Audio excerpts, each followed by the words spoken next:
नमस्कार, मैं हूं अनुपम कुमार और आप देख रहे हैं मिरर मॉर्निंग। बात करेंगे हम तमाम बड़ी खबरों की, लेकिन उससे पहले रुक करते हैं आज की सुर्खियों पर। श्रमिक दिवस पर देश भर में अवकाश, बैंक शेयर बाजार बंद, मजदूरों के सम्मान में कार्यक्रम आयोजित।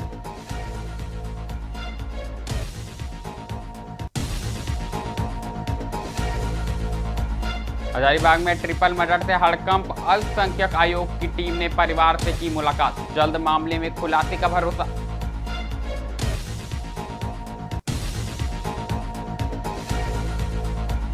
झारखंड में ऑरेंज अलर्ट, 12 जिलों में 6 मई तक आंधी बारिश और वज्रपात की चेतावनी।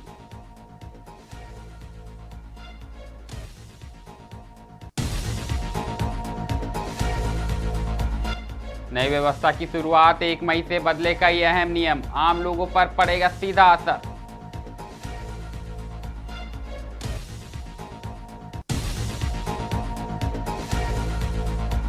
जनगणना 2027 को लेकर रामगढ़ उपायुक्त की प्रेस वार्ता, 16 मई से शुरू होगा मकानों का सूचीकरण।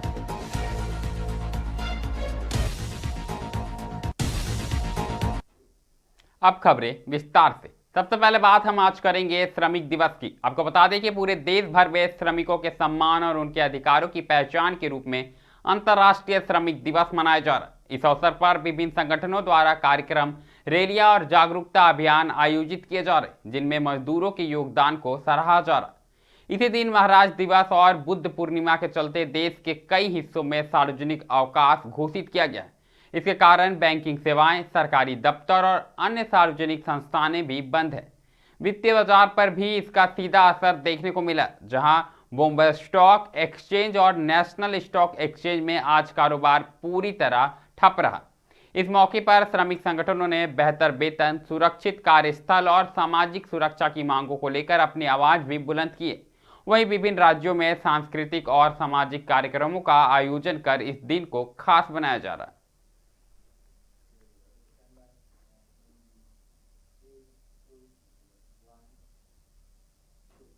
अगली खबर की बात करेंगे तो अगली खबर हजारीबाग से आई है, जहां 3 लोगों की संदिग्ध मौत के बाद मामला तूल पकड़ता जा रहा। आपको बता दें कि राज्य अल्पसंख्यक आयोग की टीम ने घटनास्थल का दौरा कर पूरे मामले की गहन समीक्षा की। टीम में आयोग के उपाध्यक्ष प्राणीश सालो, ज्योति सिंह, सदस्य सबिता टुड्डू, इकराउल हसन और बरकत अली शामिल रहे। टीम ने जिला प्रशासन के वरीय अधिकारियों के साथ बैठक कर मामले का जल्द से जल्द खुलासे करने के निर्देश दिए। मामला मुसिफिल थाना क्षेत्र का है, जहां 27 मार्च को पोता जंगल स्थित नदी से 300 बरामद किए गए थे। मृतकों की पहचान 27 वर्षीय आदिल हुसैन, 19 वर्षीय सानिया परवीन और खुशी के रूप में हुई है। तीनों कई दिनों से लापता थे और परिजनों ने उनकी गुमशुदगी की शिकायत भी दर्ज कराई थी। बावजूद इसके पुलिस शुरुआती दौर में उन्हें खोजने में सफल नहीं हो सकी। शव मिलने के बाद पूरे इलाके में दहशत और आक्रोश का माहौल बन गया। घटना की गंभीरता को देखते हुए स्वास्थ्य मंत्री इरफान अंसारी भी हजारीबाग पहुंचे और जल्द खुलासा करने का भरोसा दिलाया। मंत्री के दौरे के बाद अब राज्य अल्पसंख्यक आयोग की टीम ने भी घटनास्थल का मुआयना किया और पीड़ित परिवारों से मुलाकात किया।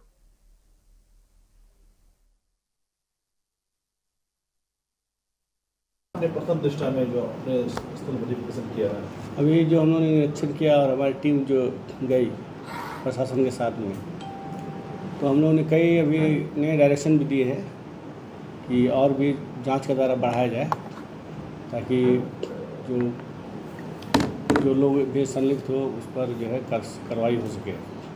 दूसरी ओर क्या है कि लोकेशन और घर दोनों का भी डिस्टेंस जो है बहुत ज़्यादा है। अब लास्ट उसका डेड बॉडी जो है उस पर मिला है, क्या बोलते हैं, पुल को दूसरी ओर मिलना है ना, तो ये भी एक अलग डायरेक्शन से ये हम लोगों ने इसमें दिया है डायरेक्शन में। प्लस जो लोग परिजन के साथ में कन्वर्सेशन में थे उन लोगों का भी हम लोगों ने पढ़ा कि उनका भी दायरा बढ़ाइए, ताकि और भी बात सच्चाई साफ। अब बात मौसम की करेंगे, जहां झारखंड में मौसम ने अचानक करवट ले ली है। भीषण गर्मी से जूझ रहे लोगों को राहत तो मिली है, लेकिन खतरा भी बढ़ गया। मौसम विभाग ने राज्य के 12 जिलों के लिए 6 मई तक ऑरेंज अलर्ट जारी किया। विभाग के अनुसार इस दौरान तेज आंधी, बारिश और वज्रपात की संभावना बनी हुई है। खासकर दोपहर और शाम के समय मौसम तेजी से बदल सकता है, जिससे जनजीवन प्रभावित होने की आशंका है। राजधानी रांची समेत कई इलाकों में अचानक बादल छाने और तेज हवाओं के साथ बारिश होने से तापमान में गिरावट दर्ज की गई है। जहां पहले पारा 40 डिग्री के करीब पहुंच गया था, वहीं अब इसमें कुछ कमी आई है, जिससे लोगों को गर्मी से राहत मिले। हालांकि मौसम विभाग ने लोगों को सतर्क रहने की सलाह दी है, खासकर खुले स्थानों, पेड़ों के नीचे और बिजली के खंभों के पास खड़े होने से बचने को कहा गया है। प्रशासन ने भी सभी जिलों को अलर्ट मोड पर रखने का निर्देश दिया। आपदा प्रबंधन टीमों को तैयार रहने को कहा गया। आपको बता दें कि किसी भी आपात स्थिति से तुरंत निपटा जाने को लेकर कहीं ना कहीं प्रशासन ने तैयारी कर ली है। किसानों को विशेष तौर पर सलाह दी गई है कि वह फसलों और मवेशियों की सुरक्षा के लिए आवश्यक कदम उठाएं। लगातार बदलते मौसम को देखते हुए आने वाले कुछ दिन सावधानी और सतर्कता बेहद जरूरी है।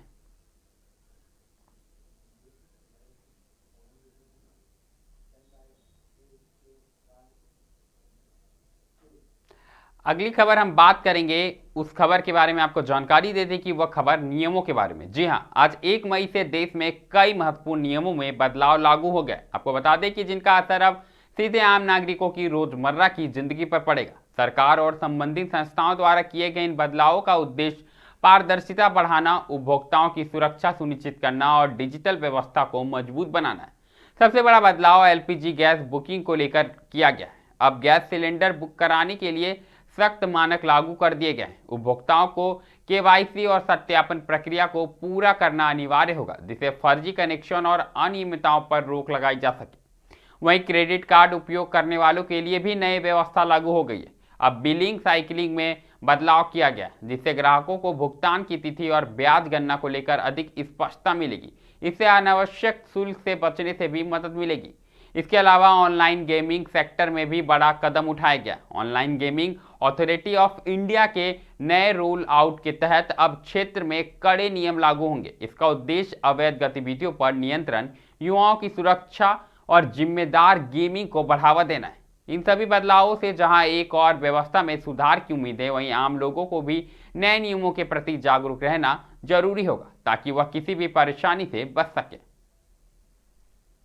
रुक करेंगे अब रामगढ़ का, जहां भारत की जनगणना 2027 की तैयारियों को लेकर एनआईसी रामगढ़ सभागार में उपायुक्त ऋतुराज की अध्यक्षता में एक महत्वपूर्ण प्रेस कॉन्फ्रेंस का आयोजन किया गया। इस बैठक में जनगणना के प्रथम चरण यानी मकान सूचीकरण और मकानों की गणना से जुड़ी विस्तृत रूपरेखा साझा की गई।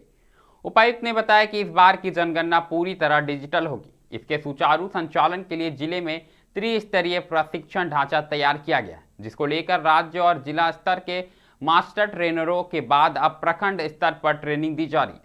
उपायुक्त ने आम नागरिकों से अपील की है कि वह आधिकारिक पोर्टल पर जाकर प्रक्रिया के प्रति जागरूक हो। जनगणना से जुड़ी सभी महत्वपूर्ण सूचनाएं एवं सुविधाएं पोर्टल पर उपलब्ध है।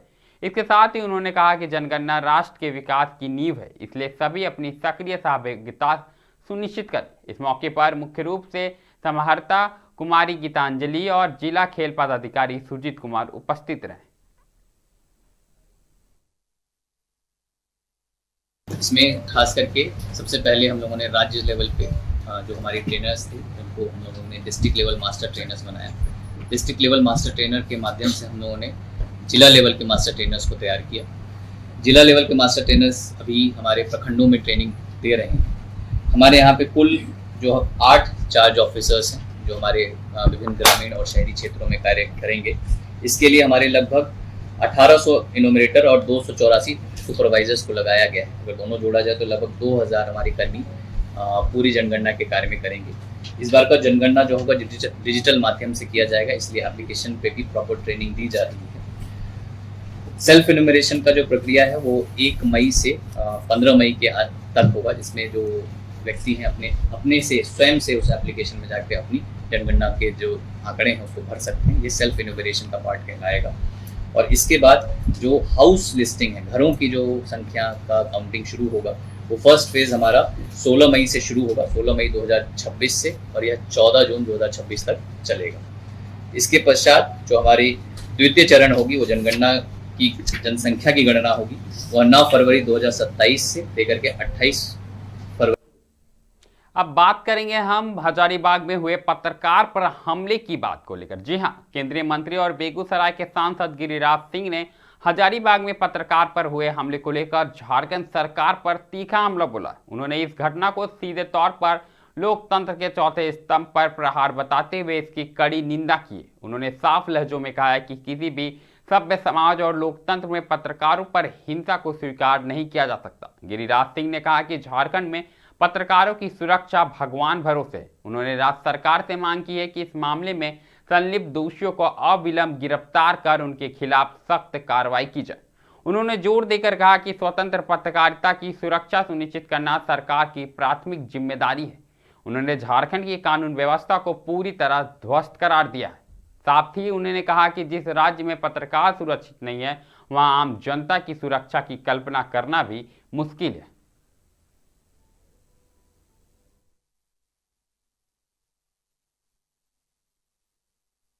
देखिए, फुरकान अंसारी के शायद वो बेटे हैं और उन्हें घमंड है मुसलमान होने का, और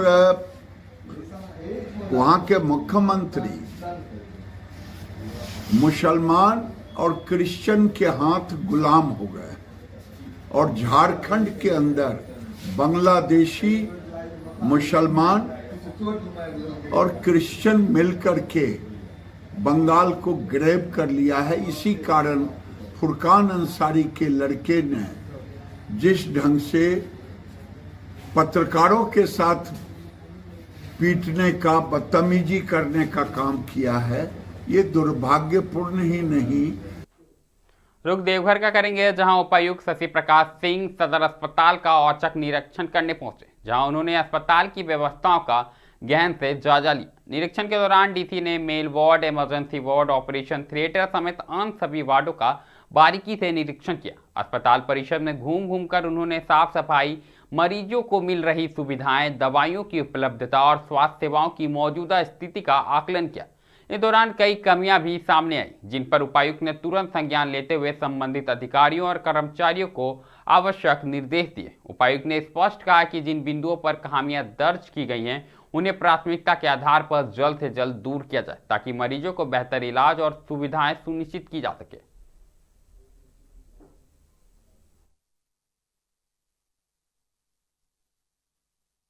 आज फर्स्ट डे जो है हम लोगों ने सरकार जो सदर हॉस्पिटल है उसका हम लोगों ने ट्रांसलेट वॉक किया, सभी जितने भी मरीज हैं उनसे इंटरेक्शन की और जो व्यवस्थाएं हैं उसकी एक समीक्षा की गई, जिसमें कुछ एक इम्पॉर्टेंट इशूज़ थे, जैसे अल्ट्रासाउंड मशीन जो है उसका क्रियाशील होना और जो टेस्ट वगैरह है उसके रिपोर्ट्स इमीडिएटली पेशेंट्स तक कैसे पहुँचे, उस पर इम्पॉर्टेंट निर्देश जो है वो प्रशासनिक जो पदाधिकारी हैं उनको दिए गए हैं।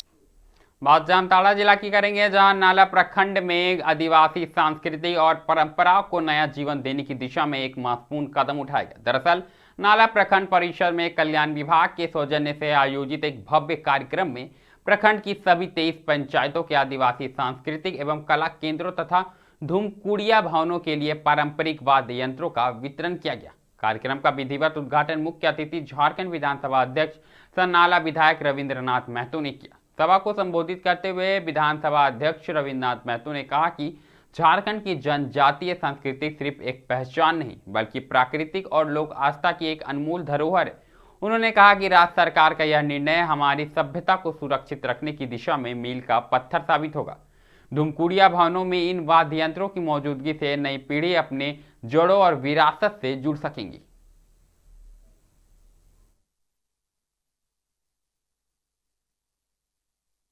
कार्यक्रम अत्यंत ही महत्वपूर्ण कार्यक्रम है। आपको पता होगा कि राज्य सरकार जो आदिवासी परंपरा के अनुसार जो वाद्य यंत्र है, सारे गांव में, सारे धूमकुड़िया भवनों में वाद्य यंत्र वितरण करने का निर्णय ले चुका है और निर्णय प्रारंभ भी हो गया है।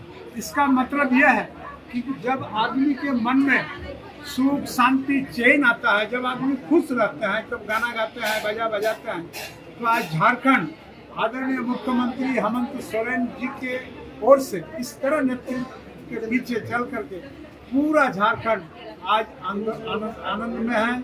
आज मुखर हैं, वाद्य यंत्र के साथ हैं, नाचना गाना बजाना सारा काम करना है और अमन चैन सुख शांति से जीने का काम करना है। जैसा कि आप लोगों को विदित होगा कि आज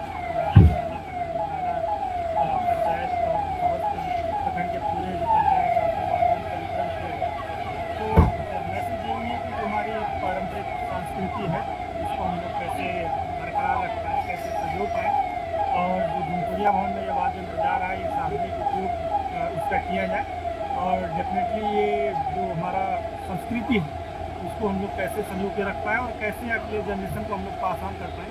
आज हम लोगों को जो पंचायत के धुमपुरिया भवन में 2 मादल, 2 आपका टमाक और 1 हारमोनियम, 1 करताल मिला है, और ये वाद्य यंत्र मिलके हम लोग को अत्यंत खुशी है, क्योंकि हम लोग का जो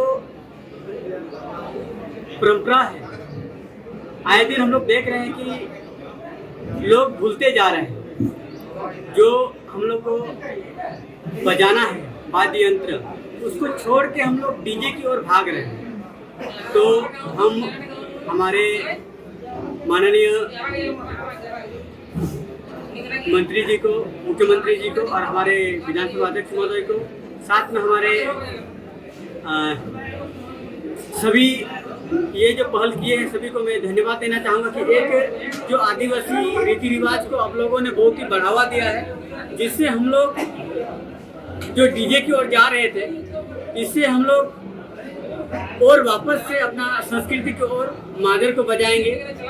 जो हमारे धुमपुरिया भवन है उसमें हमारे संस्कृति की चर्चा होगी, हमारे गांव के विकास की चर्चा होगी। मिरर मॉर्निंग में अभी के लिए फिलहाल इतना ही है। ऐसे तमाम बड़ी खबरों से लगातार हम आपको अवगत कराते रहेंगे। कहीं मत जाइएगा, बने रहे मिरर मीडिया के साथ।